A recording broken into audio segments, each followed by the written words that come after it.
welcome back. If this is your first time joining us, my name is Kevin, and every week we discuss different topics in the Bible and hoping that God can speak to us through them. This week here at my house, it's been not much different than the other weeks that we've been in quarantine, but every week is always a little bit different. This past week, I went to an appointment with my wife at the birthing center. And, it sucks, but I wasn't able to go in again because of the virus, because of the quarantine. People are still taking precautions because everyone does want to slow the spread.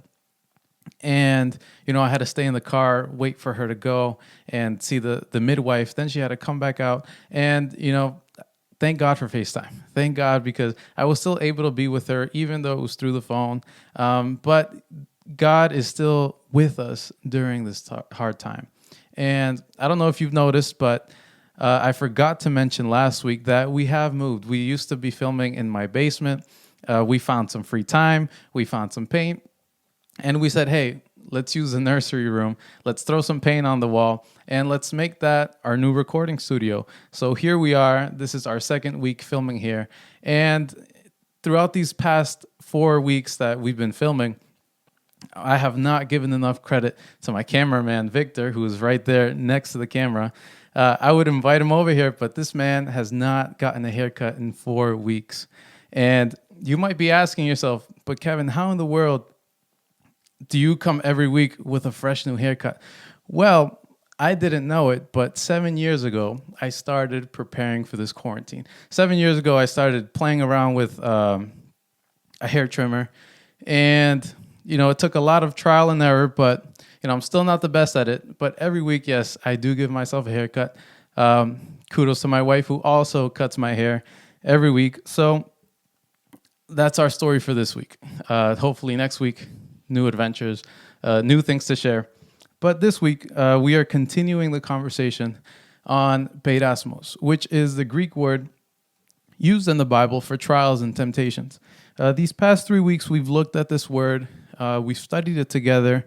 We've taken an in-depth look at what God has to say about trials and temptations in our life.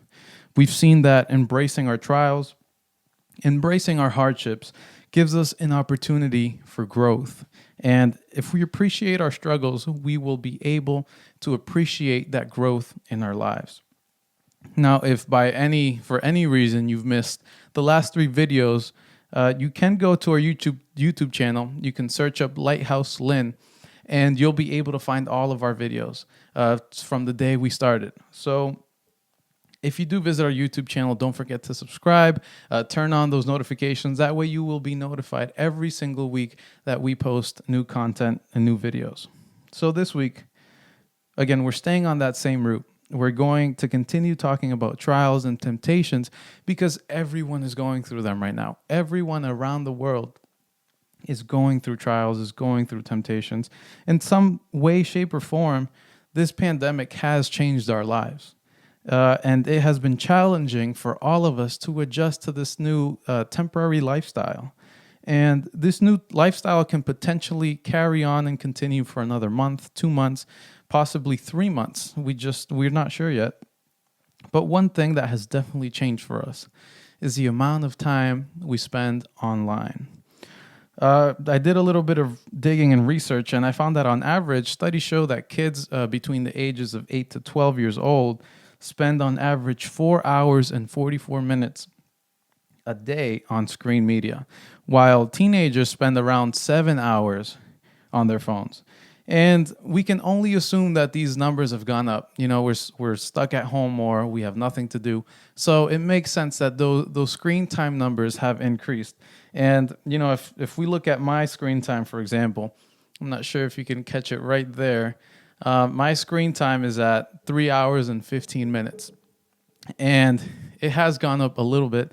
I do blame my sister-in-law, Angie. She did find Uno, how to play Uno on iMessage. So we've been more busier than usual trying to play Uno with our friends, trying to have fun while we're stuck here at home. But, that's not the only thing that has changed during this time. Another thing that has changed for us is our temptations. We've talked plenty about trials, we've talked plenty about hardship, but we've kind of pushed temptation off to the side for a bit. But right now, we're all dealing with temptations. And when we think about temptations, we generally think about the more serious ones, like pornography, like cheating. But temptations are more closer to home than what we actually might think. Maybe you've been tempted during this quarantine to have a little snack at midnight, or you've been mindlessly eating while you watch a movie, or you've been binge watching like others, you've been binge watching Money Heist on Netflix. Truth is, we've all been dealing with these temptations. And now more than ever before, we are dealing with these temptations, but they're not being part of the conversation.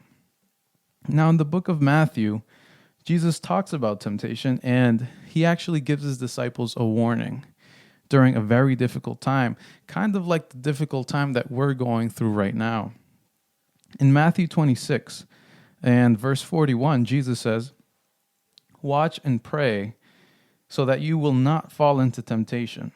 The spirit is willing, but the flesh is weak." Now, Jesus punches in a lot of information in this one sentence.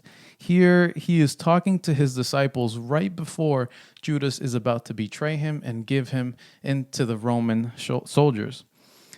So Jesus tells his disciples and says, can you stay awake for some time? Can you just watch and pray so you don't fall into temptation? And the first question I ask myself when I read this Bible text is, what temptation is Jesus talking about here? What temptation did the disciples have at that moment that Jesus was referring to? And we'll get to that a little later. But what Jesus gives us here is something very important for us today. Let's start with the first three words in the verse, which are watch and pray. In regards to temptation, why is it so important to be watchful? It is really hard to come up with a number for this statistic, but studies have shown that around 90% of our everyday activities actually happen subconsciously. We don't think about it. And for example, you automatically wake up every morning and you brush your teeth, I hope. And you don't really decide on what route you're going to take from work to home or from home to work. And you instinctively just go in your pocket, you take out your phone every time it vibrates from a notification. So all these things are happening in our mind without much effort from ourselves, which is why Jesus is saying in the Bible to watch. We need to be actively and intentionally watchful with our decisions, because Jesus says if you're not, you'd best be sure that you are going to fall in some type of temptation. Now, being conscious of our actions and decisions will make you think twice before you do something that maybe you shouldn't do. Now, the second thing that we find here in this story is that Jesus, after being watchful, he says, pray. After you're watchful and conscious of what's going on, it is important that you pray. Why? God knows that once you are stuck at a fork in the road, and after you realize that you have to make two decisions, you're either going to go left or you're going to go right, he knows that we've got to pray and ask for help. Sometimes one decision will be the easier one, but the other decision that we find ourselves at is the more correct one. And that's why God says, you've got to pray and you've got to ask for help. In other words, God is saying, I know you can't do it alone, which is fine. I understand that you can't do it alone. I understand that you're incapable of doing this. We all need help because our human instinct is to fail, to make bad decisions, to mess up, and to sin. But prayer is an important piece so you don't fall into temptation. It is your way of realizing that your abilities are insufficient, and therefore you need God to step in and to give you a hand. You need God to give you the strength, but also the wisdom to make the right choice. And let me tell you, this can be very hard. There are so many people right now struggling with temptations, some being more difficult than others. I did some research this week and I found that since March 13th, about more than a month ago, porn traffic has actually increased by 26% all around the world. And so many people who've decided to quit porn actually say that they've chose the wrong time to quit. Millions of people who are recovering from porn addiction actually now say that they've relapsed 2 to 3 times a day, and they've actually say that the hardest thing for them during this pandemic is not the virus. The hardest thing for them during this pandemic has actually been being quarantined, being stuck at home, not being able to go out, having that temptation to just go on their computer and start watching pornography. So prayer is helpful. Prayer can help you out. It is your way of acknowledging that you need God to step into your life and to help you out. Now, God finishes off saying, "The spirit is willing, but the flesh is weak."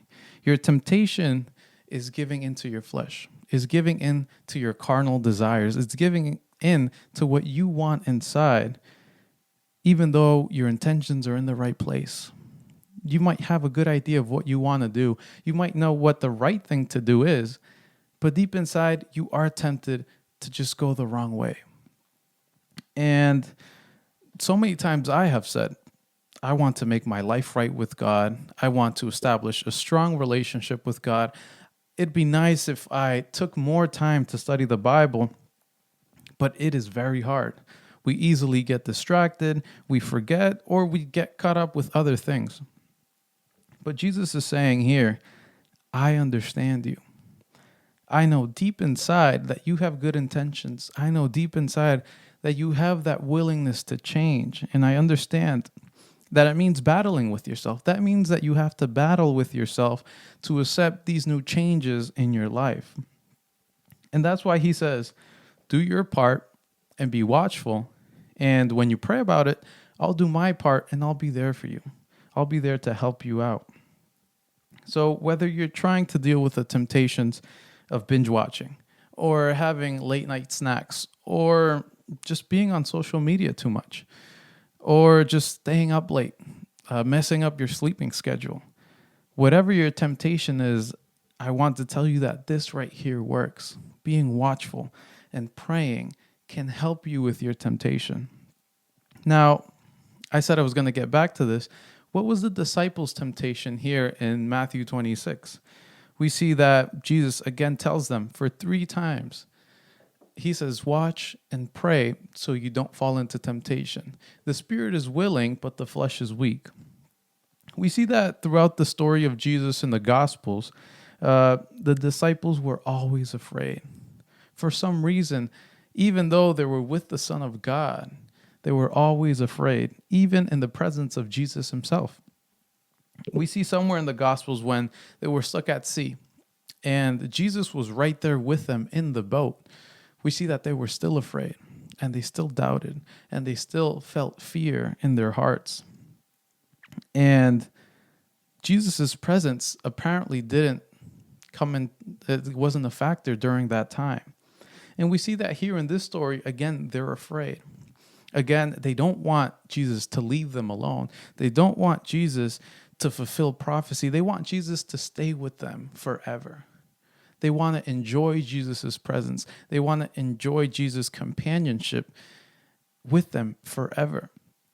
And we see that 3 times Jesus does check on them. Jesus says, watch and pray. Then he goes and he prays for himself and he comes back and he finds them sleeping. And again, he says, you cannot stay awake with me for at least an hour. He departs one more time. He prays, comes back, and again, he finds his disciples sleeping. We see that his disciples did not listen to his advice. They weren't being watchful, and they weren't praying. And in times of trouble, this was a time of trouble for Jesus because it was a time where he was going to experience a significant amount of pain. But we see that during Jesus' time of trouble, he wanted his disciples to be watchful and to pray. And it's interesting because verse 56 actually tells us that when the Romans came and they arrested Jesus, the disciples deserted him and they fled. So we see that fear was their temptation. And that night, fear overcame them because they were no longer with Jesus. They ran away, they were scared, they were filled with fear, and they left Jesus all by himself. Now, it's interesting that temptation actually works the same way. It is when we're exposed to potential risk or danger that we are tempted the most. Think about it now during this pandemic. People are at danger. People's health is at risk. But people aren't only in danger physically because possibly they can catch the virus, but people are also at risk financially. People are also at risk mentally for those who are dealing with addictions and relapsing. These times of trials are times for prayer. And I really want everyone to remember this today. Times of trials are times for prayer. If you are going through something, if you're going through hardships and trials in your life, this is your time that God is giving you to pray.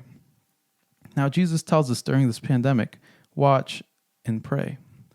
Because this thing isn't going to end soon. This thing might go as far as and as long as the end of the year. And Jesus is telling us to watch and pray so you don't fall in any temptation. Because your spirit might be willing, but your flesh is definitely weak. And Jesus understands that.